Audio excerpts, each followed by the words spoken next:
Hello students, आप लोगों के लिए एक नई वैकेंसी रिलीज हुई है Mahatransco, Maharashtra state electricity transmission company limited में असिस्टेंट इंजीनियर की जो वैकेंसी है वो रिलीज हुई है। हमने आपको पहले भी बोला था कि आप पढ़ते रहिए, वैकेंसीज तो रिलीज होंगी ही, आपका काम है पढ़ना। मैं या हम लोग, हमारी टीम आपको पूरा अलर्ट करती रहेगी कि ये नंबर ऑफ वैकेंसीज रिलीज हुई हैं इस डिपार्टमेंट में, है ना। सो आपका काम है सिर्फ पढ़ते रहना, आप पढ़ते जाइए, एग्जाम पैटर्न वगैरह को देखकर प्रॉपर सिलेबस के अकॉर्डिंगली अपना रिवीजन एंड पढ़ाई स्टार्ट करिए। ओके स्टूडेंट्स, चलिए देखते हैं हम इस पर्टिकुलर असिस्टेंट इंजीनियर की जो पोस्ट रिलीज हुई है, वैकेंसी रिलीज हुई है, इसका पूरा नोटिफिकेशन एक बार हम देख लेते हैं। जो इंपॉर्टेंट पॉइंट्स हैं उसको मैं कवर कर देती हूँ कि नंबर ऑफ वैकेंसीज कितनी रिलीज हुई हैं, देन एलिजिबिलिटी क्राइटेरिया क्या है, पे स्केल क्या है, एग्जाम पैटर्न क्या है ना, सिलेबस क्या है, तो उस पूरे पोर्शन को हम कवर कर लेते हैं स्टूडेंट्स। चलिए सबसे पहले हम देखते हैं पोस्ट वैकेंसी एंड रिजर्वेशन में। सो आप देखिए कितनी नंबर ऑफ पोस्ट यहाँ पे रिलीज हुई हैं। असिस्टेंट इंजीनियर ट्रांसमिशन के लिए total 419 number of vacancies release हुई हैं। मतलब इलेक्ट्रिकल वाले स्टूडेंट्स हम बोल सकते हैं जिनका इंजीनियरिंग कंप्लीटेड है वो अप्लाई कर सकते हैं इस पर्टिकुलर पोस्ट के लिए, और total number of vacancies 419 release हुई हैं। आप देखिए कैटेगरी वाइज, तो कैटेगरी वाइज भी आपको जो total number of vacancies release हुई हैं उसके बारे में आपको जानकारी मिलेगी स्टूडेंट्स। चलिए नेक्स्ट अगर हम देखें असिस्टेंट इंजीनियर टेलीकम्युनिकेशन में, सो इसी वाले स्टूडेंट्स, इलेक्ट्रॉनिक्स एंड टेलीकम्युनिकेशन वाले स्टूडेंट्स के लिए number of vacancies total 9 number of vacancies release हुई हैं। इसमें ओपन जनरल कैटेगरी के लिए आपके लिए टोटल 6 हैं एंड एससी के लिए 1 है। ओके स्टूडेंट्स, एंड WR अगर आप देखें वुमेन रिजर्वेशन के accordingly 2 number of vacancies release हुई हैं। So total 9 number of vacancies यहाँ पे रिलीज हुई हैं इलेक्ट्रॉनिक्स एंड टेलीकम्युनिकेशन वाले स्टूडेंट्स के लिए, है ना। सो जिनका भी इंजीनियरिंग कंप्लीट हो गया है वो इस पर्टिकुलर पोस्ट के लिए अप्लाई कर सकते हैं स्टूडेंट्स। चलिए देखते हैं, आगे बढ़ते हैं। नेक्स्ट देखिए स्टूडेंट्स, ये जो एडवर्टाइजमेंट नंबर था 723, ये सेम पर्टिकुलर पोस्ट के लिए ये वैकेंसीज उस समय भी रिलीज हुई थी, बट अभी ये रिवाइज्ड हुआ है।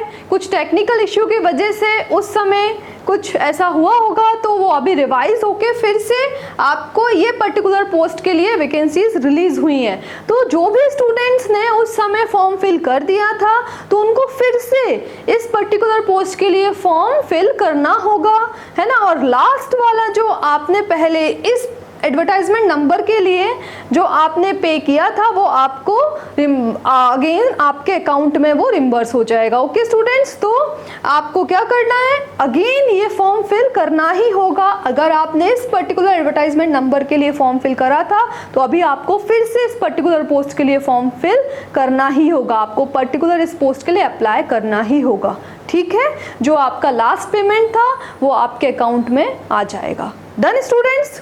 नेक्स्ट अगर हम बात करें पे स्केल की, तो वो आप देख सकते हैं पे स्केल यहाँ पे उन्होंने मेंशन करके दिया हुआ है ना। सो इसके अकॉर्डिंगली पे स्केल रहने वाला है। देन उसके बाद क्वालिफिकेशन की अगर बात करें तो मैंने बताया है जो पोस्ट है वो असिस्टेंट इंजीनियर की ट्रांसमिशन एंड टेलीकम्युनिकेशन में है। ट्रांसमिशन के लिए जो एजुकेशनल क्वालिफिकेशन है वो bachelor degree in electrical engineering and technology, and telecommunication के लिए रहने वाला है आपका bachelor degree in engineering in electronics and telecommunication और bachelor of technology in electronics and telecommunication. ये पर्टिकुलर पोस्ट के लिए ये क्वालिफिकेशंस हैं, उसके अकॉर्डिंगली आप लोग फॉर्म फिल कर दीजिए। अब ये बहुत इंपॉर्टेंट बात है भाई कि इस पर्टिकुलर पोस्ट के लिए कोई भी वर्क एक्सपीरियंस की रिक्वायरमेंट नहीं है, तो ये बहुत अच्छी बात है, तो आप अप्लाई कर सकते हैं। जो भी स्टूडेंट 31 जुलाई तक ये पास आउट हो रहे हैं वो ये फॉर्म फिल कर सकते हैं। उसके बाद 31 जुलाई के बाद अगर 1 अगस्त पे अगर वो पास आउट हो रहे हैं तो वो फॉर्म फिल नहीं कर सकते, है ना। तो इसलिए याद रखिए कि इसमें कोई भी एक्सपीरियंस की रिक्वायरमेंट नहीं है, आप फॉर्म फिल कर सकते हैं। चलिए नेक्स्ट हम देखते हैं। अब हम अगर एज लिमिट की बात करें तो अपर age limit for open candidate के लिए रहने वाली है 38 ईयर्स, एंड अगर हम बात करें SCBC, EWS, orphan candidates apply कर सकते हैं, उनके लिए एज लिमिट रहने वाली है, जो अपर एज लिमिट रहने वाली है वो है 43 ईयर्स। नेक्स्ट उन्होंने और भी बताया हुआ है पर्सन्स विथ डिसेबिलिटी, दिव्यांग स्टूडेंट्स हैं उनके लिए ये 45 ईयर्स तक एज लिमिट रहने वाली है। स्पोर्ट्स के लिए है ना, डिपार्टमेंटल कैंडिडेट्स के लिए, सबके लिए भी उन्होंने बता के रखा है, आप देख सकते हैं स्टूडेंट्स। चलिए स्टूडेंट्स, तो बहुत इंपॉर्टेंट है। अब हम बात करते हैं एग्जाम पैटर्न की कि एग्जाम पैटर्न कैसा रहने वाला है। तो इसमें सबसे इम्पोर्टेंट है भाई ये पेपर कैसा होने वाला है। तो ये आपका पेपर होने वाला है ऑब्जेक्टिव टाइप ऑनलाइन टेस्ट ये होने वाला है, ठीक है। अब हम बात करते हैं कौन कौन से सब्जेक्ट्स आपको पढ़ने होंगे इस पर्टिकुलर एग्जाम के लिए। तो हम देखें, सबसे पहले है ये आपको लिखा हुआ है test of professional knowledge, means आपके ब्रांच से रिलेटेड क्वेश्चंस आपसे पूछे जाएंगे। कितने नंबर ऑफ क्वेश्चंस होंगे? 50 नंबर ऑफ क्वेश्चंस होंगे, ओके। नेक्स्ट अगर हम बात करें तो टेस्ट ऑफ जनरल एप्टीट्यूड, तो इसके रिगार्डिंग आपसे क्वेश्चंस पूछे जाएंगे। आपका इसमें क्वेश्चन रहने वाले हैं रीजनिंग के, क्वांटिटेटिव एप्टीट्यूड के, मराठी लैंग्वेज के। तो इन्होंने नंबर ऑफ क्वेश्चंस भी दिए हुए हैं, कितने कितने नंबर ऑफ क्वेश्चंस ये पूछे जाएंगे। तो अगर हम बात करें तो आपके ब्रांच से रिलेटेड क्वेश्चंस 50 पूछे जाएंगे, एंड अगर हम जीए से रिलेटेड पूछें तो उसमें आपसे टोटल 80 नंबर ऑफ क्वेश्चंस पूछे जाएंगे। देखिए स्टूडेंट्स, इसमें एक और बहुत इंपॉर्टेंट बात है, उन्होंने यहाँ पे ये बोल के रखा हुआ है कि जो ईच सेक्शंस है ना, इसमें आपके 0 नंबर नहीं होना चाहिए, 0 या 0 से कम मार्क्स नहीं होने चाहिए। मतलब अगर हम बात करें ये first test of professional knowledge में 50 नंबर 50 क्वेश्चन से 110 मार्क्स का है, तो 0 या 0 से कम मार्क्स नहीं हो। अगर हम बात करें यहाँ पे टेस्ट ऑफ रीजनिंग में भी ये 20 नंबर का है, तो 0 या 0 से कम मार्क्स, मतलब नेगेटिव मार्किंग नहीं होनी चाहिए। और टेस्ट ऑफ क्वांटिटेटिव एप्टीट्यूड में भी 10 नंबर का है, तो 0 या 0 से कम नहीं होना चाहिए। सिमिलरली मराठी लैंग्वेज के लिए भी 10 नंबर का रहने वाला है, 0 या 0 से कम नहीं होनी चाहिए। इन द सेंस मतलब अगर हम बात करें तो हर उसमें आपके मार्क्स वो 0 से अबव ही होना चाहिए। ये इंपॉर्टेंट था, इसमें मेंशन करके उन्होंने दिया है, तो इस बारे में आप ध्यान रखिएगा।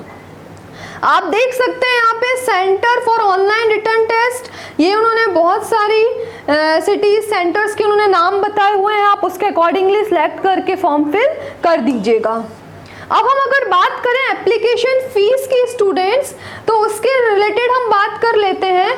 ये आप देखें दोनों assistant engineer transmission and telecommunication के लिए जो जनरल कैटेगरी वाले स्टूडेंट्स, हम ओपन कैटेगरी की बात करें तो 700 रुपये आपका फीस रहने वाला है, एग्जाम फी रहने वाला है। और अगर हम रिजर्व्ड कास्ट की बात करें, मतलब SCBC, EWS, ऑर्फन, तो उनका 350 रुपये रहने वाला है। और अगर हम दिव्यांग स्टूडेंट्स की बात करें तो उनका जो फीस है वो 0 रहने वाला है ना। तो इसके अकॉर्डिंगली आप लोग फॉर्म फिल कर दीजिएगा। देखिए स्टूडेंट्स, जब आप ये टेस्ट देने जाने वाले हैं तो याद रखिएगा ये फॉलोइंग चीज़ें आपको लेके जानी है। सबसे पहले तो मोस्ट इम्पॉर्टेंट आपको पता है कॉल लेटर, वो लेकर जाना है आपको। दूसरा है जो कलर पासपोर्ट साइज फ़ोटो है वो आप लेकर जाइए। जो आपने ऑलरेडी फॉर्म फिलिंग के वक्त यूज़ किया था वो सेम मिल जाए तो ज़्यादा बेस्ट होगा, वो लेके जाइएगा। एंड आप देखें यहाँ पे ओरिजिनल फ़ोटो ID प्रूफ वो आपको लेकर जाना है, साथ में फ़ोटोकॉपी उसकी लेकर जानी है। ओके स्टूडेंट, दोनों चीज़ें चाहिए आपको, उसमें ओरिजिनल फ़ोटो ID प्रूफ की रिक्वायरमेंट भी लगेगी और उसकी फ़ोटोकॉपी भी आप लेकर जाइएगा। ओके, अब बहुत इंपॉर्टेंट डेट्स जिस दिन हमें एग्जाम देने जाना है, तो मोस्ट प्रोबेबली उन्होंने बोला अगस्त सितंबर में ये टेंटेटिव डेट है, एग्जाम हो सकता है। सो जल्दी से प्रिपरेशन स्टार्ट कर दीजिएगा, रिवीजन स्टार्ट कर दीजिए। ओके स्टूडेंट्स, अभी आप देखें जनरल कंडीशंस कुछ है। डोमिसाइल ऑफ महाराष्ट्र, कैंडिडेट जो भी हैं वो डोमिसाइल होना चाहिए महाराष्ट्र का। ओके स्टूडेंट्स, तो एट लास्ट मैं आपको यही बोलना चाहूँगी कि बेटा हम आपको नोटिफिकेशन के बारे में सारी इन्फॉर्मेशन दे रहे हैं। बहुत सारे नंबर ऑफ वैकेंसीज अभी रिलीज़ हो रही हैं, आपको अपनी पढ़ाई कंटिन्यू रखना है। जो भी एग्ज़ाम्स आप देते जा रहे हैं, हो सकता है वो बहुत अच्छे गए हों या हो सकता है वो बहुत ख़राब गए हों, उनको आप पेपर देने के बाद एक अच्छी चीज़ याद रखिए कि मेरा उस पर्टिकुलर एग्ज़ाम में क्या गलती हुई है ना, और उसको हमें आने वाले एग्ज़ाम में वो गलती रिपीट नहीं होनी चाहिए, है ना। मतलब वो पर्टिकुलर एग्ज़ाम में जो भी हमने गलती की थी, जो टॉपिक्स हमसे अच्छे से नहीं हो पाए थे, बहुत ज़्यादा वीक रह गए थे, उनको अभी स्ट्रॉन्ग करने की कोशिश करिए और नेक्स्ट एग्ज़ाम में